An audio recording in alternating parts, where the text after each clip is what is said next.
Write these numbers in expanded notation. Lesson 46. Write these numbers in expanded notation. All right, this is where you use the parentheses and you add together each piece, okay? I don't know. Does anyone have a pencil? Yes. Here we go. 2. We are going to do 2 times 1. All right? 2 times 1 represents just this piece right here, okay? Then we're going to do a plus sign. And this 5, let's remember how we count these. This space is the what? Tenths, and this space is the hundredths, okay? So that means we're going to do 5 times 1 over 100, because the 5 is in the hundredths spot. And that's called expanded notation.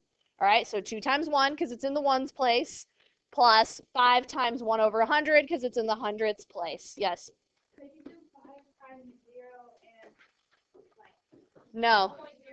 No, do it like I did it. Okay. All right, 20.5. So the 2 in this case, where we have the 20, is in the tens place, okay? It goes ones, tens. So for this one, we are going to do 2 times 10.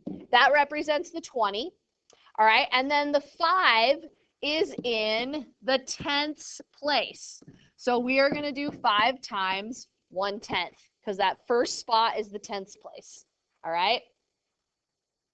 So if it's in the tenths place, you do 1/10. All right.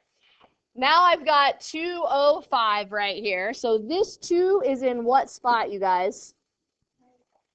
Tenths place. It's in the tenths place. So this is going to be 2 times 1/10. Okay, the 2 is in the tenths place. And then the 5, it goes tenths. What's this next one? Hundredths. What's this one? Thousands.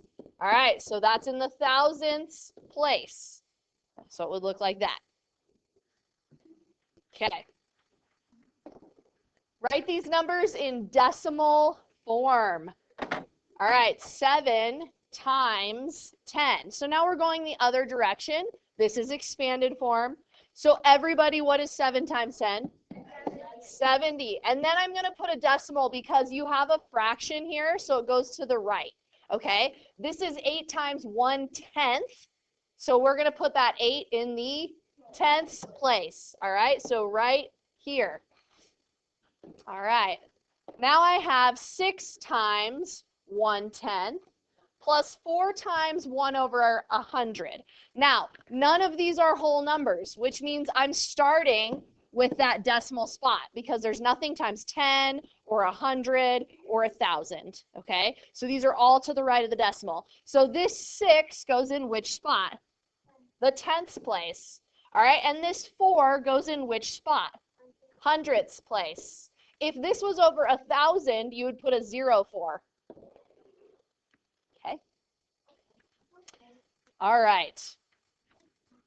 No questions till the very end, okay? Otherwise, it'll take too long. Mentally calculate each product. So let's try this one.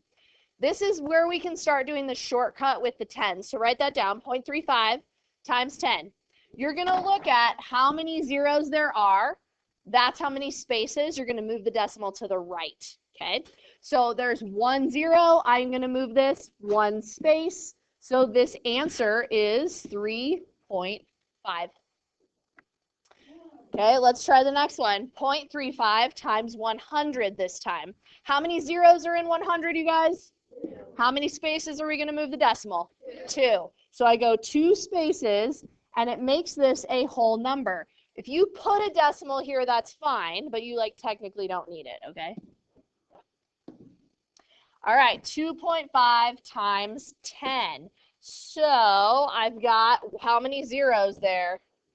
1, okay? So I'm going to move it 1 to the right, and this would be 25. All right, how many zeros in this one? 2. How many places am I going to move the decimal? 2 to the right. What do I have to add on to the end of this one right here?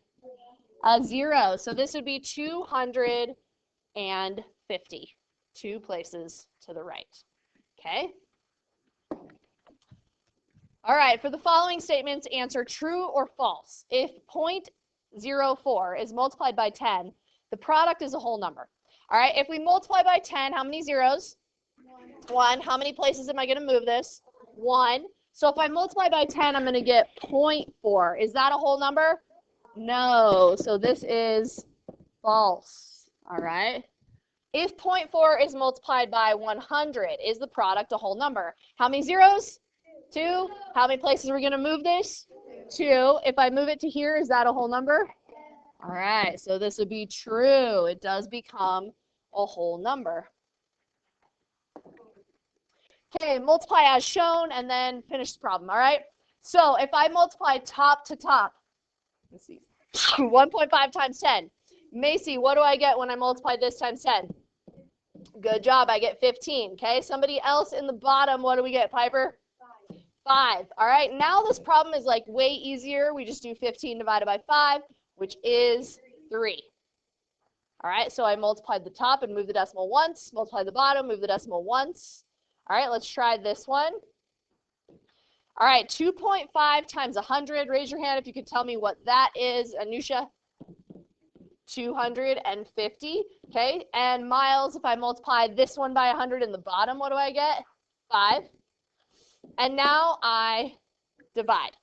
All right, I'm going to show you how to do this. I know some of you already know, but 5 goes into 25 how many times? And then there's just one more 0 on there, so it's 50. Okay? You could work it out long division-wise if you want to. All right, you guys, let's grab a whiteboard.